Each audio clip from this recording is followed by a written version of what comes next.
Welcome to the last breakfast. Please enjoy the video. You begin by making sure the machine is ready. Plug in power if battery is below 50% and connect to a stable Wi-Fi.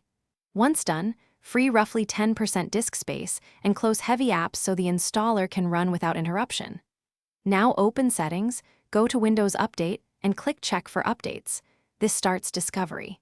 You do this because missing prerequisites often cause failed downloads or rollbacks, and starting the check triggers the sequence of download and compatibility checks. You'll see updates listed.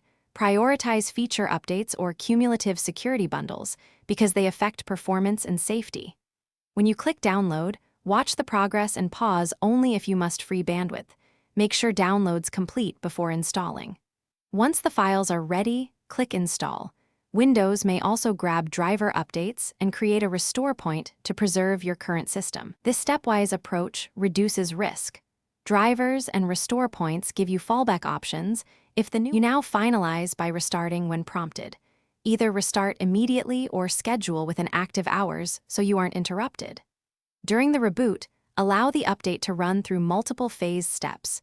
Do not force shutdown because mid-update interruption can corrupt the system.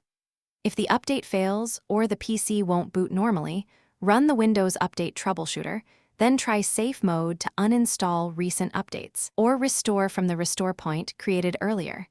These options get you back without a full reinstall. Thanks for watching. If this was helpful, leave a like and consider subscribing. See you next time.